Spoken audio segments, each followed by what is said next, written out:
Good morning students. बेटा आज हम आगे करेंगे जो लिमिटिंग क्वेश्चंस हैं वो डिफरेंशिएशन के लिमिटिंग क्वेश्चंस को करने से पहले हमें उनकी लिमिट पता होनी चाहिए। क्या लिमिट है यानी उनकी रेंज क्या है, उनकी डोमेन क्या है, क्या वैल्यूज उनके अंदर रख सकते हैं, क्या उनकी वैल्यूज हमें आउटपुट दे सकती हैं। तो जो आउटपुट मिलता है वो तो रेंज होती है, जो वैल्यू हम रख सकते हैं वो होती है डोमेन। तो वो क्या क्या होती है ट्रिग्नोमेट्रिक फंक्शंस की कि साइन एक्स यानी एक्स यानी थीटा की वैल्यू, तो हम यहाँ पे क्या वैल्यू रख सकते हैं, क्या ऐसी वैल्यू कोई आती है, डोमेन क्या होती है एक्स की वो वैल्यूज जब हम उस वैल्यू को उस फंक्शंस को डिफाइन कर सकते हैं, यानी उन सभी वैल्यूज को हटा देता है जब वो अनडिफाइन है। अनडिफाइन यानी हम अगर 90 तक देखें तो ये कहीं पे अनडिफाइन नहीं हो रही है, तो ये 90 तक अनडिफाइन नहीं हो रहा, यानी क्वाड्रेंट ही तो आगे मूव हो रहे हैं, तो यानी 90 तक मूव नहीं हो रहा, 90 तक अनडिफाइन नहीं है तो आगे भी अनडिफाइन नहीं है, यानी कितनी भी वैल्यू हम बढ़ा चढ़ा के रख सकते हैं तो सभी पे वो डिफाइन है, यानी और रियल वैल्यूज और रियल वैल्यू हमें डिफाइन देंगी, डिफाइन वैल्यू देंगी। तो इसमें रेंज क्या मिलेगी हमें, आउटपुट क्या मिलेगा, आउटपुट मिलेगा हमें यहाँ पे 0 से 1 तक वैल्यू मिलेगी, किसी में -1 तक मिल सकती है। अगर वापस जाएंगे -1/2 -1/√2 -√3/2 या -1 तक मिल सकती है, बाकी तो हमें कभी नहीं मिलेंगी। तो इसकी रेंज क्या हो जाएगी -1 से 1 तक, इसके बीच की सभी वैल्यू हमें एक्सेप्ट करेंगे, हमें वैल्यू मिलेगी यहाँ पे। तो कोस के साथ में भी ऐसा ही है, कभी अनडिफाइन नहीं हो रहा है रियल वैल्यू। -1 से यही है कि 1 से लेकर 0 तक, तो 0 से -1 तक ये वैल्यू एक्सेप्ट करेगा। 10 की क्या होगी रेंज, 10 की डोमेन क्या है, 10 की डोमेन है भी वैल्यू तो हर एक रख सकते हैं बट किसी वैल्यू पे वो अनडिफाइंड केस बना रहा है हमारा। अनडिफाइंड केस कौन सा है यहाँ पे, अनडिफाइंड कब दे रहा है, π/2 पे दे रहा है, तो यानी ऊपर नो चेंज लाइन, यानी यहाँ पे इस पॉइंट पे अनडिफाइंड है, इस पॉइंट पे भी अनडिफाइंड रहेगा, यानी जब जब वो इस पे आएगा, यहाँ पे आएगा या यहाँ पे आएगा, तब तब वो अनडिफाइंड वैल्यू देगा। तो एक ऐसे ही यहाँ पे कहूं मैं π/2,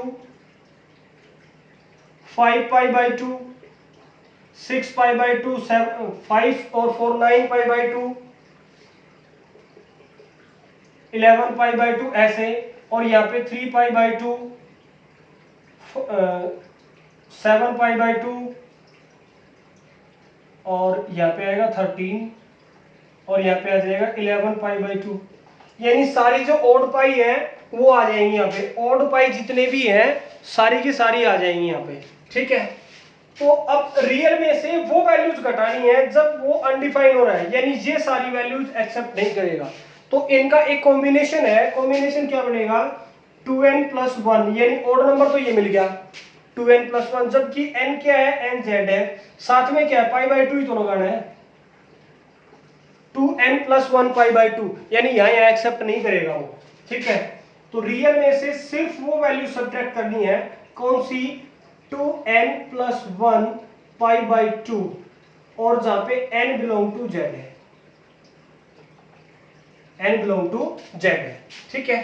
तो ये इसकी डोमेन हो जाएगी। तो रेंज क्या है, 0 से इनफाइनाइट तक वैल्यू दे रहा है हमें, तो नेगेटिव में भी तो 0 से इनफाइनाइट तक देगा, यानी हर एक वैल्यू दे सकता है यहाँ पे, तो इसकी रेंज हो जाएगी रियल वैल्यू। तो कोड की क्या बनेगी, कोड कब अनडिफाइन हो रहा है, 0 पे अनडिफाइन हो रहा है, बाकी पे अनडिफाइन नहीं है, यानी 0 पे, यानी इस पॉइंट इन दो वैल्यूज पे हमें अनडिफाइंड केस मिलेगा। तो यहाँ पे क्या मिलता है हमें, यहाँ पे 0 π 2 π 3 4 π 6 π 8 π ऐसे मिलेंगे। इधर क्या मिलेगा π 3 π 5 π, यानी यहाँ पे सारी ऑड पाई, यहाँ पे इवन पाई, ऑड और इवन मिला के कंप्लीट नेचुरल नंबर मिल जाते हैं हमें, कंप्लीट नेचुरल नंबर। बट इनके नेगेटिव भी तो मिलेंगे भाई, इधर से आएंगे तो नेगेटिव वैल्यू भी तो मिलेंगी, तो उनका क्या करें, तो उनका हमें ऐसा करना है कि n पाई रख दिया और n बिलोंग टू z कर दिया, तो z जब नेगेटिव होगा तब नेगेटिव मिल जाएगा, हमें कोई दिक्कत नहीं है। तो यानी रियल में से n पाई सब्ट्रैक्ट कर दिया जहां पे n बिलोंग टू z है, तो हमें आउटपुट क्या देगा भी, 0 से अनडिफाइंड है तो जीरो से नेगेटिव इनफाइनाइट और पॉजिटिव इनफाइनाइट, यानी कंप्लीट हमें रियल वैल्यू दे रहा है यहाँ पे। तो सेक कब अनडिफाइंड है? सेक पहले तो अनडिफाइंड चेक करना हमें, अनडिफाइंड कब हो रहा है? अनडिफाइंड पाई बाय 2 पे हो रहा है, यानी इन दो पॉइंट पे अनडिफाइंड है। तो सेम जो 10 की डोमेन है वही इसकी डोमेन हो जाएगी, real minus 2n plus 1 pi by 2, वही n बिलोंग टू z। तो इसकी रेंज क्या रहेगी? रेंज हम देख सकते हैं यहाँ पे 1 से लेकर इनफाइनाइट तक है। तो -1 से नेगेटिव वैल्यू, इन्हीं की नेगेटिव वैल्यू होंगी, तो -1 से माइनस इनफाइनाइट तक, तो यानी -1 से 1 के बीच की तो एक्सेप्ट की नहीं इसने। यहाँ पे 1 से इनफाइनाइट तक जा रहा है, 1 से इनफाइनाइट, तो -1 से माइनस इनफाइनाइट। ठीक है, समझ में आ रही बात है कि यहाँ पे 1 से इनफाइनाइट है तो इन्हीं की नेगेटिव वैल्यू दे सकता है ना, इससे ज्यादा तो नहीं देगा ना। ठीक है, तो -1 से माइनस इनफाइनाइट दे सकता है, यानी बीच की वैल्यू -1 से 1 की बीच की वैल्यू गायब कर रहेगी। तो यानी रियल में से -1 से 1 के बीच की वैल्यू नहीं है इसमें, तो ये इसकी रेंज होगी। तो कोसेक क्या होगा? कोसेक का अब अनडिफाइंड हो रहा है 0 पे, तो रियल माइनस n पाई, और वही इसका 1 से लेकर अनडिफाइंड, तो -1 से माइनस अनडिफाइंड ना माइनस इनफाइनाइट, तो रियल माइनस -1 to 1, तो ये इसकी रेंज होगी, ये इसकी डोमेन होगी। तो यहाँ पे इनकी डोमेन और रेंज क्या रहेंगी? इनकी डोमेन क्या होगी? जो यहाँ पे इसकी अब रेंज है वो इसकी डोमेन हो जाएगी। भाई इनवर्स फंक्शन में जो रेंज है, जो ट्रिग्नोमेट्रिक फंक्शन है उसमें जो रेंज है वो इस सिचुएशन में इनवर्स वाले में क्या बन जाएगी? डोमेन बन जाएगी। तो यानी डोमेन हमें पता है पहले से ही, डोमेन रख लो यहाँ पे -1 से 1। कोसेक की है रियल माइनस -1 से 1। टेन इनवर्स की क्या है? टेन इनवर्स रियल नंबर है, यहाँ पे भी रियल नंबर है, तो सॉरी कोसेक है तो -1 से 1 है, और सेक की है रियल -1 to 1, और कोट की बन जाएगी हमारी रियल, ये मिल जाएगी। अब इसकी रेंज पे थोड़ा सा इफेक्ट पड़ेगा, रेंज सेम नहीं होगी इसकी, क्योंकि हर एक वैल्यू भी अब 1 तो बार बार आता रहेगा ना। जैसे मैं कहूं कि 10 sin 2 पाई पे वैल्यू कितनी देगा? 0 देगा, 4 पाई पे फिर से 0 देगा, 6 पाई पे फिर से 0 देगा, 8 पाई पे फिर से 0 देगा, यानी 0 तो बार बार आता रहेगा। कब तक देखेंगे? यानी एक अनडिफाइंड केस बन जाएगा। तो इसके लिए इनवर्स में एक वैल्यू रखी गई, लिमिट लगाएगी कि जो रेंज है वो यहां से यहां तक ही आएगी। क्या आएगी हमारी? वो रेंज आएगी यहाँ पे -π/2 से π/2 तक ही रखेंगे साइन की। तो फिर इसकी क्या रखेंगे? इसकी रखेंगे यहाँ पे कोसेक इनवर्स x की -π/2 से π/2 ही रखेंगे, जबकि इसमें से एक जगह ये अनडिफाइन हो रहा है, कोसेक x है, कोसेक x एक जगह अनडिफाइन हो रहा है 0 पे अनडिफाइन हो रहा है, तो इसमें से 0 सब्ट्रैक्ट कर देंगे, माइनस में 0, तो 10 की क्या बनेगी? 10 की भी सेम रहेगी, 10 की क्या बनेगी? हमें -π/2 से π/2, -π/2 से π/2।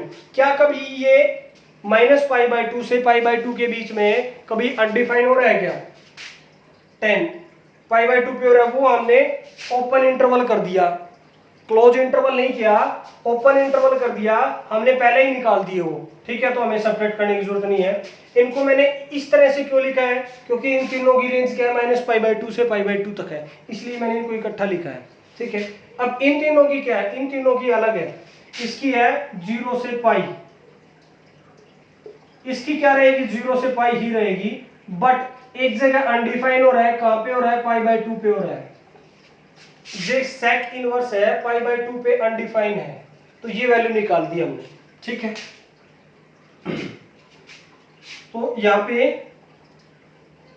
कोट इनवर्स की इसकी भी क्या रहेगी? इसकी रहेगी 0 to π, क्योंकि ये पाई पर जाके अनडिफाइन हो रहा है, पाई पर जाके अनडिफाइन केस दे रहा है, तो वो हमने ओपन इंटरवल से बाहर कर दिए, एक्सक्लूड कर दिए।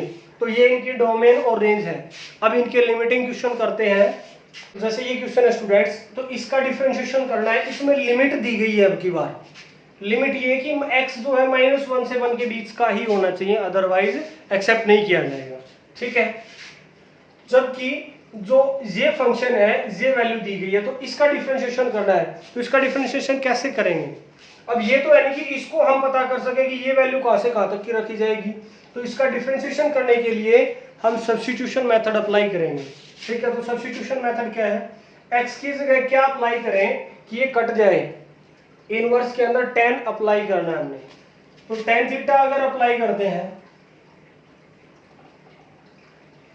तो एक फॉर्मूला जनरेट होगा। तो वो फॉर्मूला क्या बनेगा? तो जबकि हमने x की जगह क्या रखा है? tan थीटा, तो यहां से थीटा की वैल्यू क्या मिल जाएगी हमें?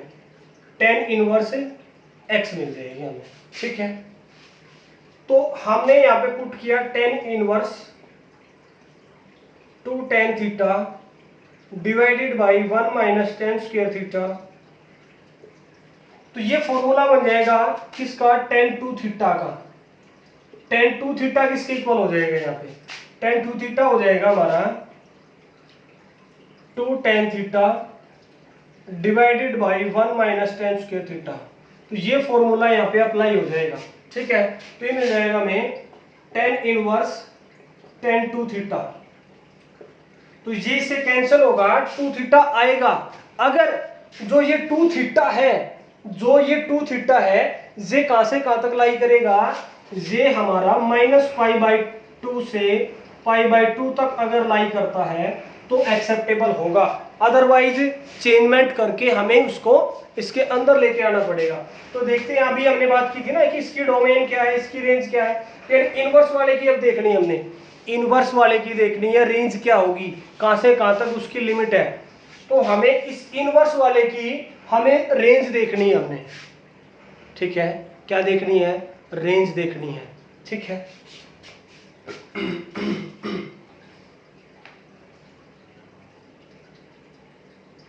तो अब ये देखिए, यहां से हमने अप्लाई करना है कि -1 से x जो है 1 तक है। x की जगह हमने क्या पुट किया? tan थीटा पुट किया। -1 tan थीटा अप टू 1। हमने x की जगह tan थीटा पुट किया, तो थीटा की वैल्यू -1 से tan थीटा -1 से 1 तक कब रहेगा? भाई -1 कब मिलेगा हमें? -π/4 पे मिलेगा। अब जो थीटा है वो π/4 तक रहेगा, ऐसे रहेगा। ठीक है, यानी 1 कब मिलेगी? π/4 मिलेगी। नेगेटिव वैल्यू -π/4 पे मिल जाएगी। ठीक है, अब बट हमें क्या चाहिए? अब ये जो वैल्यू आई, हमें 2 थीटा की वैल्यू चेक करनी है। अब 2 थीटा इसके अंदर अप्लाई होना चाहिए, अदरवाइज हमारी लिमिट हमें इसके अंदर लेके आनी पड़ेगी। तो ये हो जाएगा, अब 2 थीटा यानी 2 से कंप्लीट को मल्टीप्लाई कर दूं मैं, तो ये हो जाएगा -2 मल्टीप्लाई π/4 2 थीटा 2 मल्टीप्लाई π/4। तो 2 से 2 कट गया, 2 से 2, तो ये मिल गया -π/2 से 2 थीटा π/2। ये हमें, अब ये देखें कि इसमें एक्सेप्ट तो नहीं कर रहा है, नहीं कर रहा है, बिल्कुल जायज बात है। π/2 से π/2 तक है, जो कि राइट है। यानी हमें मोस्ट ऑफ क्वेश्चन में राइट ही मिलेगा, बट ये हमें दिखाना पड़ेगा ही। अगर लिमिट वाला क्वेश्चन दिया है तो हमें ये दिखाना पड़ेगा कि ये उसके अंदर ही एग्जिस्ट कर रहा है। अगर नहीं कर रहा है तो हमारा रॉन्ग भी हो सकता है। हम डायरेक्ट ये कर दें, अब तक हमने किया है डायरेक्ट ही किया है, जब ये लिमिट ना दी हो। तो तब जब लिमिट दी है तो हमें ये प्रोसेस चेक करना पड़ेगा, अदरवाइज हमारा आंसर गलत हो सकता है।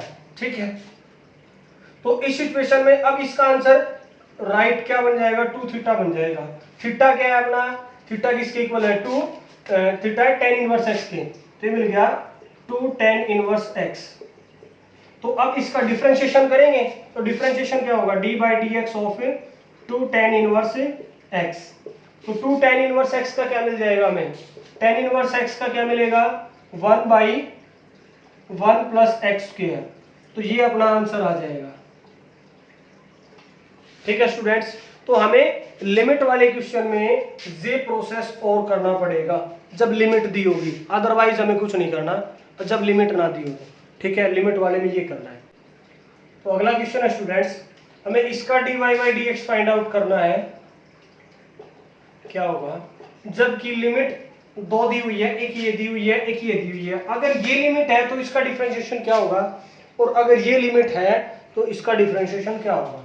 ठीक है, तो पहले वाली देखते हैं। हम x की जगह क्या पुट कर सकते हैं। अब ये वैल्यू तो हम चेक नहीं कर सकते, x की वैल्यू ये है, तो ये वैल्यू कहां से कहां तक लाई करेगी हमें नहीं पता अभी तक। तो इसके लिए हम इसका सब्स्टिट्यूशन करेंगे। तो cos inverse x 4x cube minus 3x, ये x की जगह हम क्या पुट करें, cos थीटा पुट अगर करते हैं तो थीटा किसके इक्वल आ जाएगा, cos इनवर्स x के इक्वल आ जाएगा। ठीक है, तो x की जगह हमने पुट किया cos inverse 4 cos cube theta minus 3 cos theta. तो ये किसके इक्वल हो जाएगा, ये एक फॉर्मूला होता है cos 3 थीटा का, तो उसके इक्वल हो जाएगा ये। तो cos inverse cos 3 theta, because हमें पता है कि cos 3 थीटा किसके इक्वल होता है, cos 3 थीटा होता है 4 cos cube theta minus 3 cos theta, क्योंकि ये इसके इक्वल होता है तो हमने यहाँ से ये उठाया। अब ये कैंसिल हो गया, हमें 3 थीटा देगा। जब 3 थीटा की वैल्यू, हमें इसकी cos इनवर्स की रेंज क्या है वो पता होनी चाहिए। तो रेंज क्या होती है इसकी, हमें पता है कि जो cos इनवर्स x है, cos इनवर्स x है, इसकी रेंज क्या होगी। cos इनवर्स x है, इसमें जो 3 थीटा है वो कहां से कहां तक अप्लाई होना चाहिए, 3 थीटा है वो कहां से कहां तक अप्लाई होना चाहिए, 0 से पाई तक अप्लाई हो सकता है, एक्सेप्ट तभी करेगा, 0 से पाई तक एक्सेप्ट करेगा।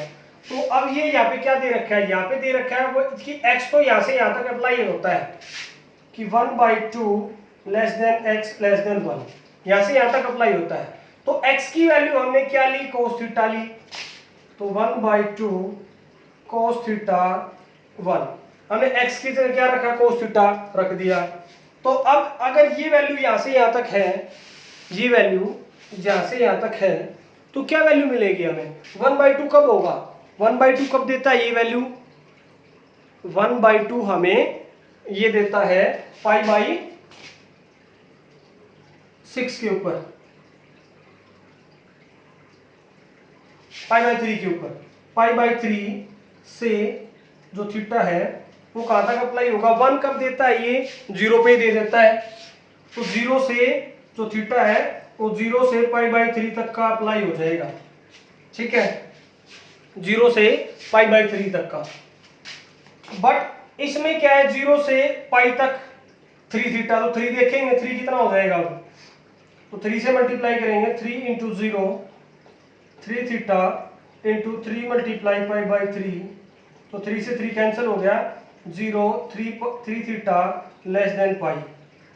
जो 3 थीटा है वो यहाँ से यहाँ तक अप्लाई हो रहा है, यानी जे एक्सेप्ट कर लेगा, यानी क्या मिल जाएगा हमें यहाँ पे 3 थीटा मिल जाएगा। जबकि थीटा किसके इक्वल है, cos इनवर्स x के इक्वल है, 3 cos इनवर्स x। तो इसका डिफरेंशिएशन किसके इक्वल हो जाएगा, d by d x of 3 cos inverse x। तो cos इनवर्स x का क्या मिलेगा हमें, minus of 1 by square root of 1 minus x square. तो हमें ये आंसर मिल जाएगा। ठीक है, ध्यान रह जाएगा ये, तो ये हमें आंसर मिलेगा। तो इसके बाद अगला क्वेश्चन क्या है अपना, अगली जो लिमिट है वो लिमिट ये दी है, तो इस लिमिट में हमने क्या करना है, इस लिमिट में हम क्या कर सकते हैं, इसमें लिमिट दी है -1/2 से 1/2 तक, और जो हमें आंसर दिया है, आंसर x की वैल्यू cos थीटा, -1/2 से cos थीटा 1/2, cos थीटा यहाँ से यहाँ तक लाई करेगा। तो 1/2 कब देता है, 1/2 हमें देता है ये पाई/3 पे। तो पाई/3 से जो थीटा है वो कहां तक लाई करेगा, तो पॉजिटिव वैल्यू लेनी है, नेगेटिव वैल्यू नहीं लेनी यहाँ पे, क्योंकि ये 0 से पाई तक ही लाई करता है। तो 0 से पाई तक नेगेटिव वैल्यू तो आती नहीं cos की, तो सेकंड क्वाड्रेंट में जाता है। सेकंड क्वाड्रेंट में नेगेटिव वैल्यू कब होगी, सेकंड क्वाड्रेंट में नेगेटिव वैल्यू अगर पाई/3 पे है तो पाई माइनस पाई बाई 3 पे पक्का मिलेगी, यानी कितना हो जाएगा 3 पाई बाई 2 पे, 3 एलसीएम हो गया, और 3 पाई माइनस पाई यानी 2 पाई बाई 3 पे, 2 पाई बाई 3 पे हमें नेगेटिव वैल्यू मिलेगी। ठीक है, तो 2 पाई बाई 3 यानी यहां से यहां तक इसकी वैल्यू लाई करती है। ठीक है, हमने ये पॉजिटिव ही क्यों लिया है, इसका मैं रीजन बता रहा हूं, क्योंकि इसकी रेंज क्या है 0 से पाई तक होती है, इसलिए हम पॉजिटिव वैल्यू ले रहे हैं। अगर यहाँ पे साइन होता तो नेगेटिव वैल्यू लेते हैं यहाँ पे, क्योंकि उसकी क्या होती है माइनस पाई बाई 2 से पाई बाई 2 होती है, सेकंड क्वाड्रेंट में हो जाता ही नहीं, क्योंकि नेगेटिव होता ही नहीं, पीछे जाना पड़ेगा उसके लिए। ठीक है, तो यहाँ पे अब 3 थीटा कहां से कहां तक लाई करेगा, 3 multiply pi by 3, 3 theta multiply 3 multiply 2 pi by 3, तो 3 से 3 कैंसिल, 3 से 3 कैंसिल, तो मिल गया हमें पाई 3 थीटा 2 पाई। बट हमारी जो इसकी रेंज है वो क्या होनी चाहिए, वो तो ये होनी चाहिए, ये क्या है पाई से 2 पाई है, तो इसको हमें लेके आना पड़ेगा। तो ऐसी सिचुएशन में हमें इसको लिमिट के अंदर लेके आना पड़ेगा। तो हम क्या कर सकते हैं यहाँ पे, हम यहाँ पे इसको तो क्या करें, पाई सब्ट्रैक्ट कर दें या 2 पाई सब्ट्रैक्ट कर दें, तो 2 पाई में से पाई जाएगा तो नेगेटिव वैल्यू मिल जाएगी। तो यहाँ पे हम माइनस करते हैं पहले तो अप्लाई, तो minus greater than minus 3 theta और माइनस 2 पाई, तीनों के साथ में नेगेटिव साइन अप्लाई कर दिया हमने। ठीक है, अब सभी में से 2 पाई सब्ट्रैक्ट कर दिया, 2 पाई ऐड कर दिया सभी में, तो 2 pi minus pi, 2 pi minus 3 theta, 2 pi minus 2 पाई, तो ये मिल गया हमें पाई और 2 पाई माइनस 3 थीटा, और ये हो गया 0। ठीक है, तो अब इसको मैं इधर लिखूं तो 0 less than 2 pi minus 3 theta और पाई, यानी वैल्यू ये मिल गया हमें।